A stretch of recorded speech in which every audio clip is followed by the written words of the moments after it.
It's February 22nd, 2023, 24. I'm in General George Washington, First President, with the ONE by Federal Reserve note. This is, and the White House has the back of this. Today in Hermitage, I have my broken ankle still. Um, and I went to Stars Rehabilitation Physical Therapy. In my Hermitage, Lewis says to me that I should watch a movie Matt Damon was in called Good Shepherd. So I watched half of it today. I'll watch the other half tomorrow. It's a rather long movie. Um, Yesterday, they came out saying about Quasar through the space program on the news. I documented that. It's evening now, so the sunlight's not coming through. Apparently today, this is the channel 7, but 12 o'clock news. They say that there's a nationwide outage with AT&T. I was at physical therapy today in the local Bayside area, and a gentleman came in and he was asking the physical therapist um, if they had AT&T or what service they had, for which the representatives answered whatever carrier they're using, which of course I know the answer to.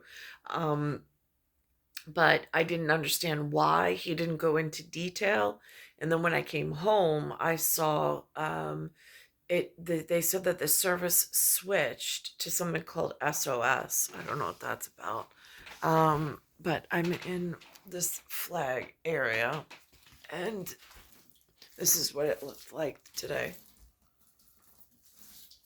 And then later on after this, they're very excited at NASA today. They have something going on with a lunar landing, and they're calling it Odysseus, which I thought was very interesting. I don't know the story myself. I didn't grow up on the great Greek anything, unfortunately.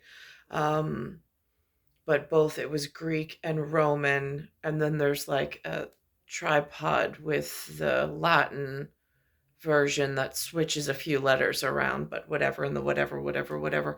I had to look it up on Google in order, because it's not something that um, was taught in the series of rooms that I was schooled in.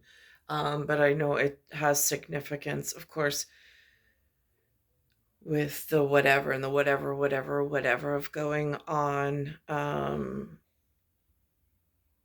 I know in the elementary school what was scribed on the bell from the first school that I went to, and that then my son went to, that was shrouded in black. Investigating to determine whether this outage is the result of a cyber hack, a hack, or simply some sort of technical malfunction. The investigation of the highest priority, given the first net responder network has been affected, and that is operated by AT&T. Tens of thousands of AT&T customers waking up Thursday morning with no cell phone service and no.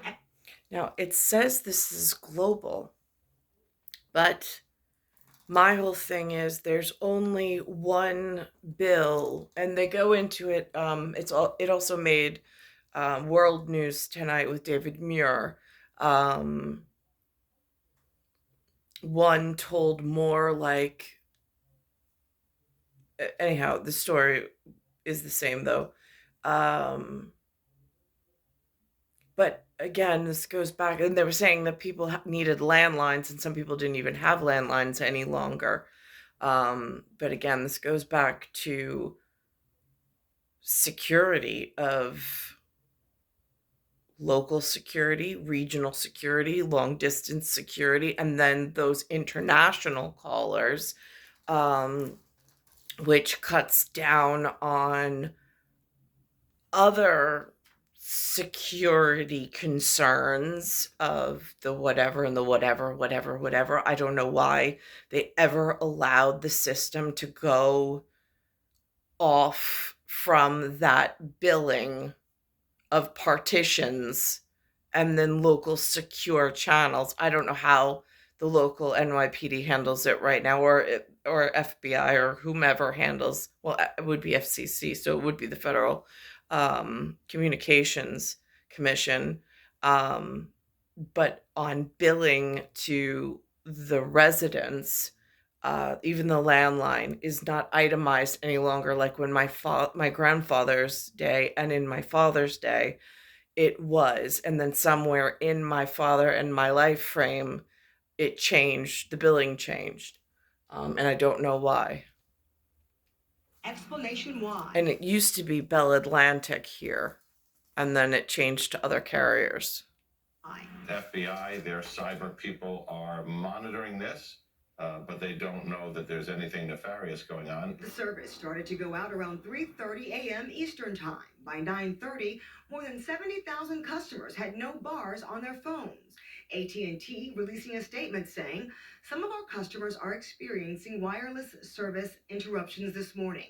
We are working urgently to restore service to them. We encourage the use of Wi-Fi calling until service is restored. From what I'm hearing, there are no issues on the internet side, the internet backbone, nothing going on there. So this is really on the cell network side. New York, Chicago, Houston, and Atlanta all confirming outages impacting their municipal issued cell phones.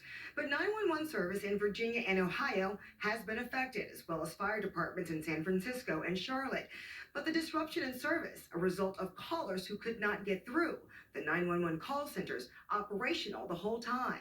The NYPD says that they're getting their calls into 911, including from AT&T customers, but that's what they know about. AT&T service slowly coming back online mid-morning. Without the network stepping forward to give us some detail, usually on social media, they would at least say, we're aware that some of you are experiencing network issues. We're working on resolving the problem.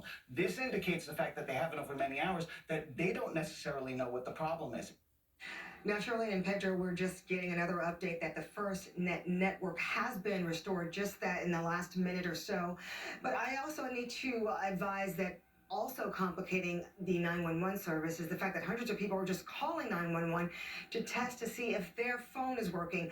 Law enforcement says they please do not do that. They're working to address this outage. It's only clogging the 911 system with people calling to test to see if their service is working.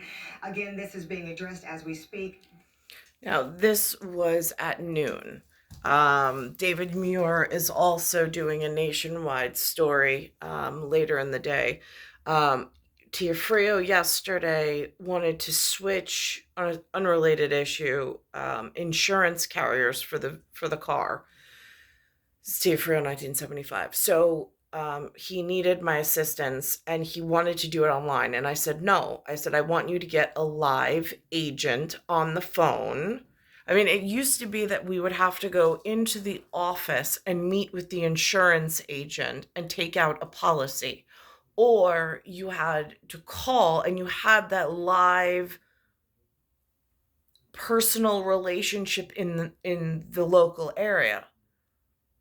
I don't know at what point that stopped being available, but even that simply, everything now is online, which I'm not comfortable with, but they're almost forcing everything into some form of electronic currency and electronic delivery, and they're like withdrawing personalized relationships.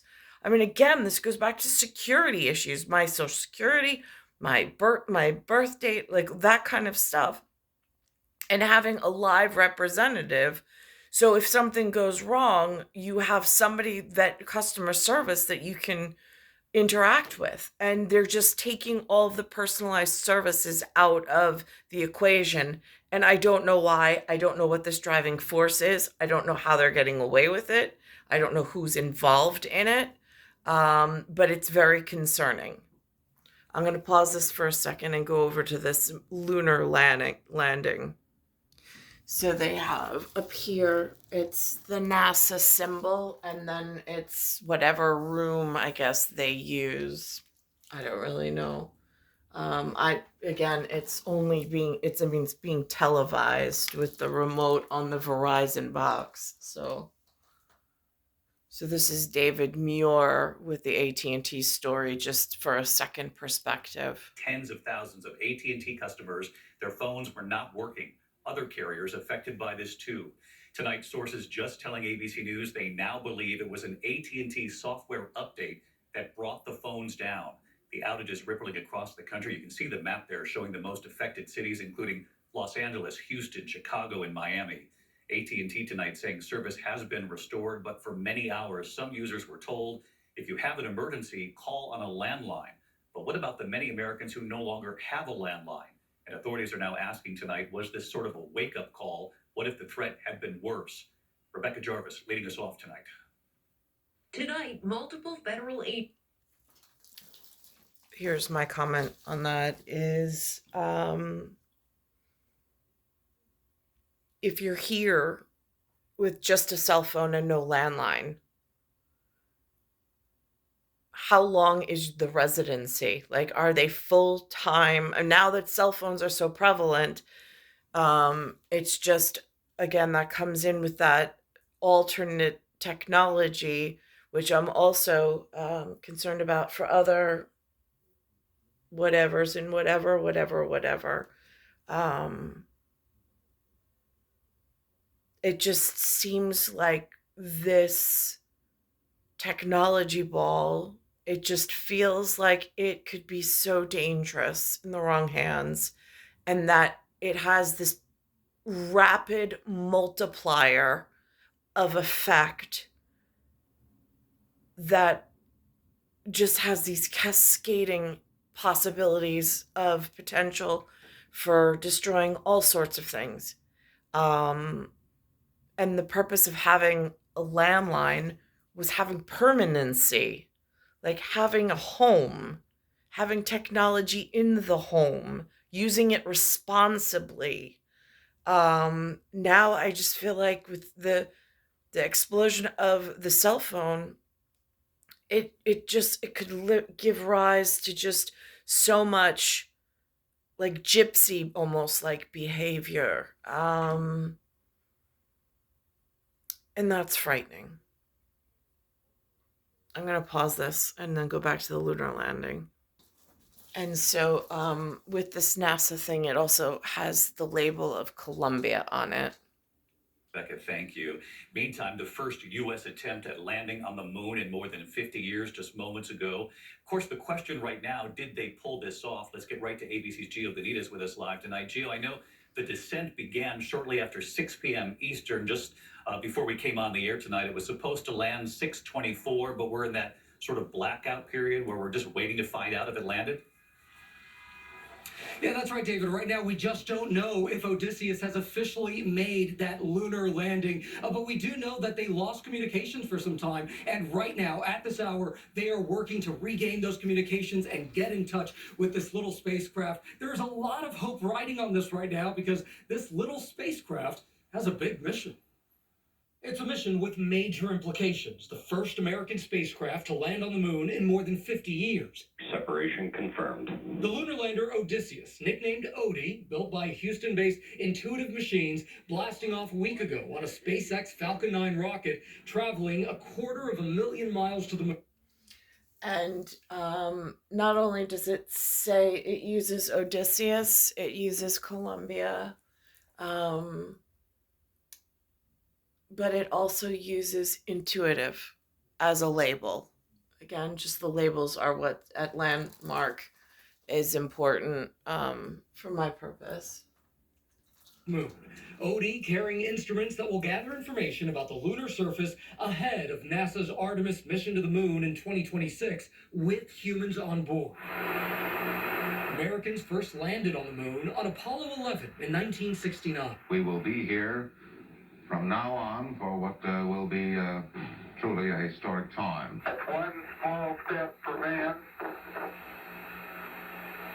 one giant leap for mankind. The last time, back in 1972, on Apollo 17. Now Odie's mission sets into motion a new beginning in exploring the moon and the universe. That South Pole, the dark side of the moon, has water and ice, which is critical if we want to use the moon as a home base to one day explore Mars and beyond. The moon has 1/6 the gravity of Earth and no atmosphere. So it's a much easier place to launch deeper into the solar system. It really is the launching pad into human exploration out into deep space. And David, we have just received confirmation Odie has made it to the lunar surface at that South Pole, that critical South Pole where there is water and ice. So Odie has officially landed on the moon. David. The mission officially begins. Gio Benitez with the breaking news tonight. Gio, thank you. Next here this evening, President Biden meeting with Alexei. So there's that. I heard the other desk. I'm going to pause this and go back to them real quick. All right, so I'm listening to them. They just seem so excited about anything space related. But one of the desk personnel, the way that he says it, and with where I'm at and the whatever, I'm like, oh my God. Like the implications of what he's saying is just, but on the news, it seems so like innocent. But it just hits a spot where I just like, oh my goodness. Company's lander missed the moon last month. These landing attempts are part of a NASA program to pay private businesses to make deliveries to the moon. This is really exciting. But do you think there's a little concern because the landing they were originally saying was 2:30 and then went to 4:30 and now it's like 6:30? Listen, there's no GPS on the moon. The South Pole is a dangerous place to land, so they don't want to take chances. So I think they're just they need to get to this place on the moon, which is so precious in terms of potential for ice water, future rocket fuel, drinking water for a station on the way to Mars. There's so much to it, so it's just amazing. So we hope we see it in the 6 o'clock hour. Yes. I've seen enough of me. Let's go ahead and go outside. Never. We want more. A lot of clouds out there and a little bit of light rain moving into.